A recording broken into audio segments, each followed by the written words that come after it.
नमस्कार मित्रांनो आपल्या बंदिस्त मेंढी पालन यूट्यूब चॅनलवरती नेहमीच आपल्या फार्ममध्ये जे काय आपल्याला अनुभव आजपर्यंत आपल्याला आलेले आहेत किंवा जे काय आपलं नियोजन असतो त्याबद्दल मी तुम्हाला सांगत असतो. तर मित्रांनो, आपल्या यूट्यूबच्या माध्यमातून खूप लोक आपला फार्म पाहायला येतात किंवा त्यांचे जे काय अनुभव असते ते देखील मला त्यांच्याकडून नवीन शिकायला भेटतात. तर आज बघा, आपण थोडंसं मेंढीपालनामध्ये काही गोष्टी आपण सातत्यानं करायला पाहिजे ह्या गोष्टींवरती आपण आज बोलणार आहे. मित्रांनो, नेहमीच तुम्हाला जे काही आजपर्यंत गोष्टी ह्या आपल्या फार्ममध्ये अवलंबल्या या गोष्टीविषयी नेहमीच मी बोलत असतो, तुम्हाला सांगत असतो. तर बघा, आपल्या ज्या ह्या मेंढ्या आहेत, आपण 2-3 दिवसापूर्वी यांची कातरण केलेली आहे. आपली काय ह्या मेंढ्या काय जास्त वयाच्या नाहीत, अगदी पहिल्या वेताच्या त्या पलीकडल्या ज्या जुन्या दिसत आहेत तिकडं, अजून त्यांची कातरण केलेली नाही त्या किंवा ही मोठी आहे ही दुसऱ्याच्यानं आहे. पण ह्या ज्या बाकीच्या आहेत त्या आपली लहान पिल्लंच आहेत मित्रांनो, वर्षाची पिल्लं आहेत, काही वर्षाच्या आतली आहेत. तरी देखील कातरण केल्यानंतर सुद्धा आपल्याला ती अगदी हेल्दी दिसत आहेत व्यवस्थित. मित्रांनो, आपल्या फार्ममध्ये मेंढीपालन असेल किंवा शेळीपालन असेल तर प्रत्येक गोष्टीमध्ये बघा, सातत्य आणि वेळेला खूप महत्त्व आहे मित्रांनो. वेळेला म्हणजे काय, तर आपल्या फार्ममध्ये सकाळी उठल्यापासून किंवा रात्री झोपेपर्यंत दिवसाचं जी काही शेड्यूल आहे किंवा दिवसाची जी काही दिनचर्या, आपण जी काही फार्मचे आपलं नियोजन असतं दिवस सुरू झाल्यापासून ते संपेपर्यंत, ते ज्या गोष्टी आहेत आपण करत असतो त्या नेहमी त्या वेळेला झाल्या पाहिजे. म्हणजे सकाळी आपल्या फार्ममध्ये बघा, आपण 6 ते 6:30 आपल्या फार्मची पूर्ण स्वच्छता झालेली असते. त्यांना खाद्य वगैरे घालून सुका चारा 7च्या आत टाकून झालेला असतो किंवा 7:30पर्यंत आपली पिल्लं वगैरे लहान असतील ती सगळी पाजून झालेली असतात. त्यांना जी काही मेंढ्यांची आपली पिल्लं आहेत त्यांना आपण गाईचं दूध वगैरे सगळ्या गोष्टी आपण 7:30पर्यंत आपल्या झालेल्या असतात. हे नेहमीचं म्हणजे अगदी रोजच्या रोज मेंढ्या वेलेल्या असतील, शेळ्या वेलेल्या असतील त्या वेळेतच नेहमी होतं. आणि 11 ते 12पर्यंत आपलं दुसऱ्यांदा ओला चारा टाकून झालेला असतो.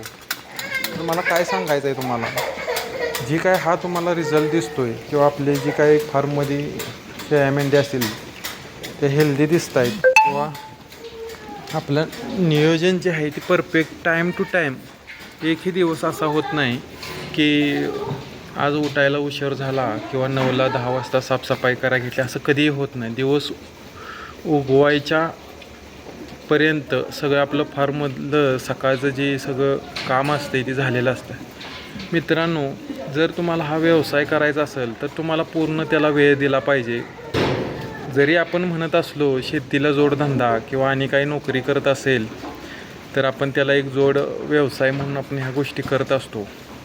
हे नुसतं करायचं म्हणून केलं तर मित्रांनो कधीच सक्सेस होणार नाही. कारण हा व्यवसाय नक्कीच तुम्ही वेळ जर दिला किंवा रोज सातत्यानं ह्या गोष्टींचं नियोजनपूर्वक जर काम केलं तर नक्कीच हा व्यवसाय तुम्हाला एक दिवस नोकरीच्या 10 पट तुम्हाला उत्पन्न दिल्याशिवाय राहणार नाही किंवा नोकरीसुद्धा तुम्हाला करायची गरज भासणार नाही.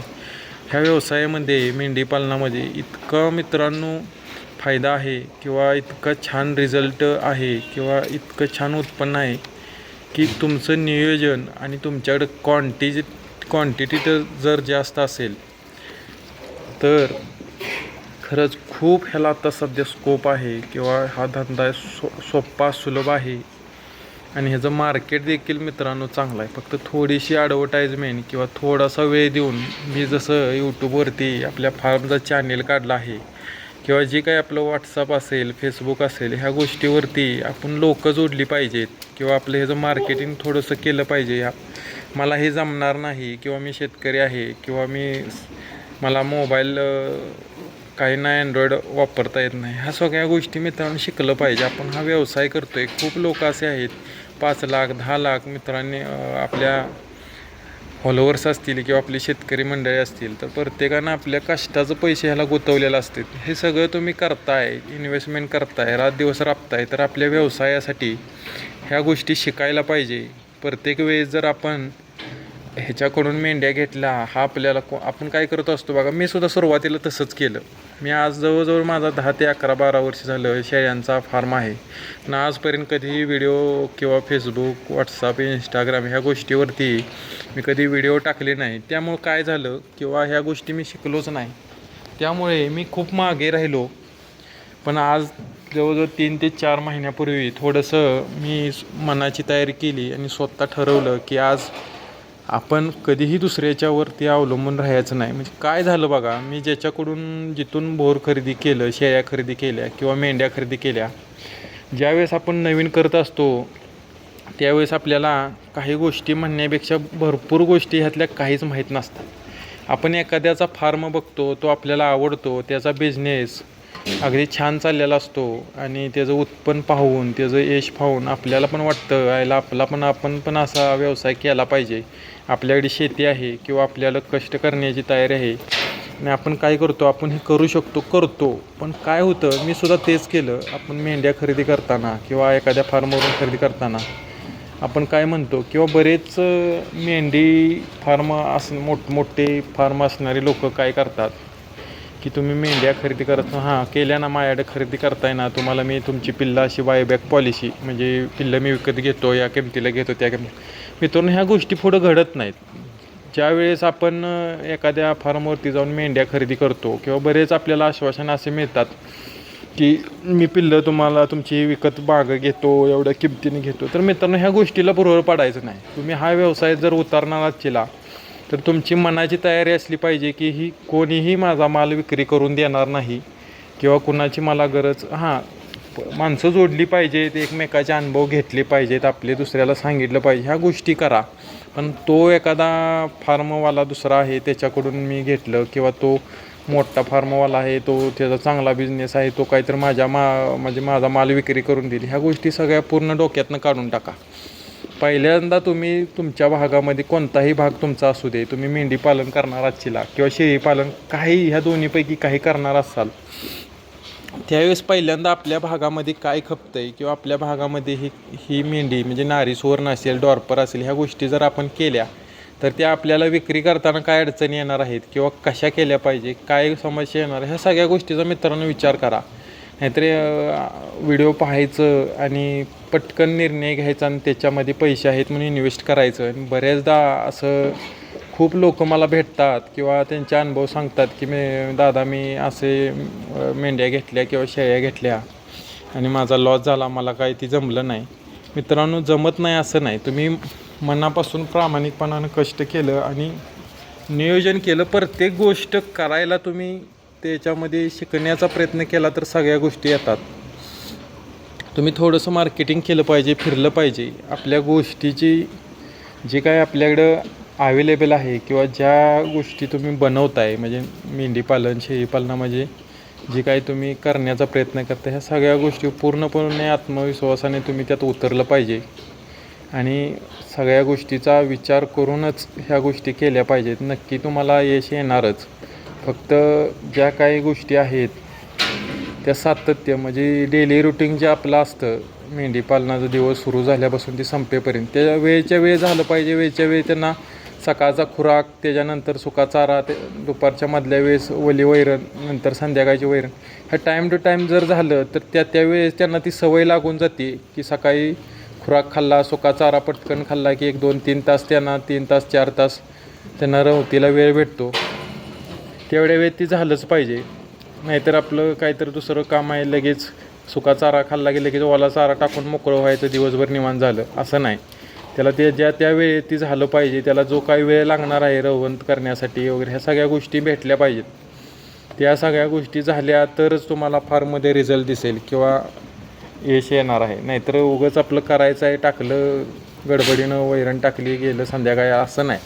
पिल्लं असली तर लहान पिल्लं, आता मेंढी पालनामध्ये 3-3, 4-4 पिल्लं होते, तर 1-2 पिल्लं, 3 पिल्ल्यापर्यंत मेंढीची क्षमता आहे. त्यांना पिल्लं म्हणजे तिच्या दुधावरती तेवढी पिल्लं म्हणजे होऊ शकतात, पण त्यांना एक्स्ट्राचं दूध पाजलं पाहिजे. तो खटाटोप जो आहे तो सगळा करता आला पाहिजे किंवा केला पाहिजे. जरा तरी तुम्ही हलगर्जीपणा जर ह्याच्यामध्ये केला तर सगळं पूर्ण त्या मेंढीचं वेत आपल्याला वाया जातं. कारण आज बघा कंप्लेट जवळजवळ 1.5 महिना होत आला. माझ्या काही शेळ्या मेंढ्या वेलेल्या आहेत. जवळजवळ शेळ्यांची 25 पिल्लं माझ्याकडे आहेत. काही महिन्याची आहेत, काही 4 दिवसाची, 1.25 महिने 1.5 महिन्याची, किंवा मेंढ्यांची 20-25 दिवसापर्यंतची आहेत. तर मित्रांनो, मी सकाळपासून रात्रीपर्यंत पूर्ण वेळ आता ह्या गोट्यामध्ये असतो. दुपारचा 1 तास ते 2 तास सोडला पूर्ण, म्हणजे मला ते कामच संपत आहे. मग ते शेतातली काही कामं आहेत, वैरण आहे, या सगळ्या गोष्टी, आपल्याकडे कोणताही मजूर वगैरे असलं नाही, पूर्ण मी स्वतः सगळ्या गोष्टी करतो आहे. मित्रांनो, तुम्ही जर माझं डेली रुटीन जर पाहिलं तर तुम्हाला कळेल किती ह्याच्यामध्ये व्याप आहे. बऱ्याच लोकांना असं वाटतं काय ह्याच्यामध्ये असं करायचं तसं करायचं, सकाळचा चारा टाकला, गेला दिवसभर निवांत, ह्यांची काही धारा काढायच्या पाणी करत. मित्रांनो, ती एक वेळेस बरं जनावरांचं, पण ही मेंढीपालन शेळीपालन ह्याला खूप, जेवढं सोपं दिसतं एवढं सोपं नाही. ह्यालाही खूप व्याप आहे. जे मेंढीपालक असतील त्यांना माहीत असेल ह्या गोष्टी किती म्हणजे अवघड आहेत. पण एकदा आपल्याला अंघोळीने पडलं तर हे सगळ्या गोष्टी होऊन जातात. तर आपल्याला एवढंच मित्रांनो तुम्हाला सांगायचं आहे, तर तुम्ही ही एवढं तुमचे पैसे तुम्ही ह्या व्यवसायासाठी लावताय, तर मित्रांनो त्या गोष्टी पूर्णपणे तुम्ही जबाबदारीने केल्या पाहिजेत. तर अपयश येणारच नाही, यश नक्कीच येणार. तर सगळ्या गोष्टीमध्ये तुमचं सातत्य पाहिजे, योग्य नियोजन पाहिजे. कमी खर्चामध्ये जेवढं काय गोष्टी करता येतील तेवढ्या केल्या पाहिजेत. तर आपल्या फार्ममध्ये तुम्ही बघताय, सुका चारा जो आपला खाऊन राहिलेला शिल्लक असतो तो आपण खाली यांच्या पायामध्ये टाकला आहे. त्याच्यामुळे त्याचं डबल खात होतं. समजा आपल्याला महिन्याला जवळजवळ 1 डंपिंग ते 1.5 डंपिंग खात निघायचं, तिथं आता 2 डंपिंग खात निघतं. तसा जर ओव्हरऑल सगळ्याचा जरी विचार केला, आपण ही खात जरी विक्री केलं तरी आपल्या ह्या शेळ्या मेंढ्यांचा मेंटेनन्स आहे तो ह्याच्यामध्ये खतामध्ये सुद्धा भागू शकतो. कारण महिन्याला 2-2.5 डंपिंग साधारणतः विचार केला, 4,000पर्यंत डंपिंग जर झालं, 8,000 ते 9,000, 10,000पर्यंत महिन्याचं आपले खात होतं आहे. ह्या सगळ्या गोष्टीचा जर तंतोतंत विचार केला तर खरंच खूप फायदेशीर हा व्यवसाय आहे. करायचंच म्हणलं तर खूप साऱ्या गोष्टी असतात,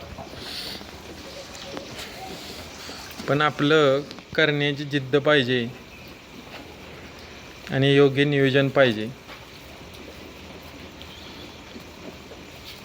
आणि राहिला विषय आपल्या ह्या व्यवसायामध्ये, तुमच्या मेंढ्या असतील, शेळ्या असतील, ह्याच्यामध्ये ह्यांचं जे उपचार असतात, म्हणजे वेगवेगळ्या आजारावरती, सर्दी, खोकला, ताप, ह्या सगळ्या गोष्टी आपल्याला स्वतः जमल्या पाहिजे. प्रत्येक गोष्ट डॉक्टरांच्यावरती अवलंबून नाही पाहिजे. हळूहळू सुरुवातीला तुम्ही सगळ्या गोष्टी शिकल्या पाहिजे. तर मेंढी पालनामध्ये जास्त करून एवढ्या बंदिस्त असल्यामुळे ह्या गोष्टी काही येत नाही, त्या अडचणी येत नाही. त्या तुम्ही जर एकदा पूर्ण ह्या गोष्टीमध्ये वाहून गेलात आणि तुम्ही सगळ्या गोष्टी एकदा शिकला तर काहीच अवघड नाही मित्रांनो.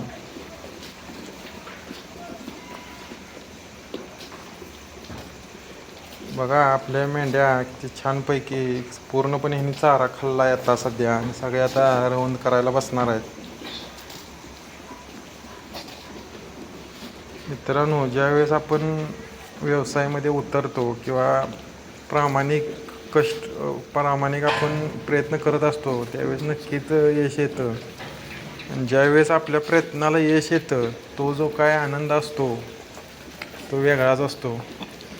माझे खूप सारे फॉलोअर्स मला भेटायला येतात ह्या व्हिडिओच्या माध्यमातून किंवा ह्या यूट्यूबच्या माध्यमातून. खूप वेगवेगळ्या महाराष्ट्रभर लोकांच्या माझ्या ओळखी झाल्या. हे मेंढी पालनामुळे हे मित्रांनो शक्य झालं. खूप साऱ्या लोकांच्या माझ्या ओळखी झाल्या. वेगवेगळ्या भागातनं लांबून लोक पाहायला येतात. ह्या आठवड्यामध्ये सांगोल्या, पालघर, इकडं चिपळूण, पुणे, कोल्हापूर, मंगळवेढा, खानापूर, खूप सारे लोक वेगवेगळ्या गावाहून, वेगवेगळ्या जिल्ह्यातून मला भेटायला आली. खरंच मित्रांनो, ज्यावेळेस आपल्या प्रयत्नाला यश येतं किंवा आपलं नाव होतं किंवा आपल्या कष्टाला खरंच यश येतं, ज्यावेळेस अशी लोक येतात, पाहतात, आपलं कौतुक करतात, तो जो आनंद असतो ना मित्रांनो, खरंच वेगळाच असतो. आपल्याला बी कामामध्ये हुरूप येते करायला. खरंच मित्रांनो, तुम्ही एवढ्या लांबून आपले व्हिडिओ पाहून आपला फार्म पाहायला येता, खरंच तुमचं खूप आभार. की म्हणजे एवढा व्हिडिओच्या माध्यमातून असेल किंवा कोणत्याही माध्यमातून आपली ओळख झाली असेल, तुम्ही एवढ्या लांबून विश्वास ठेवून इथपर्यंत येता, किंवा एखादी गोष्ट तुम्हाला सांगितली बाबा नाही ही गोष्ट केली पाहिजे तुमच्या फार्ममध्ये, जर तुम्ही खूप लोकांनी त्या गोष्टी ऐकल्या, जरी मी वयानं लोकांपेक्षा लहान असलो तरीसुद्धा काही गोष्टी त्यांनी खूप लोकांनी ऐकल्या आणि त्यांना त्याचा म्हणजे रिझल्ट पण चांगला आला किंवा त्याचा फायदा देखील झाला. खरंच बरं वाटतं. आपल्या काही गोष्टी एखाद्याला जर त्याचा काहीतरी फायदा झाला तर आपल्याला सांगायला किंवा आपले अनुभव सांगायला सुद्धा पुढं हुरूप येते. मित्रांनो, असेच आपण नेहमीच आपले काय अनुभव असतो ते व्हिडिओच्या माध्यमानं मी सांगत असतो. तुम्हाला जर आपले व्हिडिओ आवडले नक्कीच लाईक करा, सबस्क्राईब करा आणि जर तुम्ही आमच्या भागामध्ये जर आलात तर नक्की आपल्या फार्मला व्हिजिट करा आणि आपले जे काही व्हिडिओ आहेत तुम्हाला आवडले तर नक्की पहा आणि आपला व्हिडिओचा कसा वाटला तर नक्की कमेंटमध्ये सांगा. असेच आपण व्हिडिओमध्ये नंतर भेटू. धन्यवाद.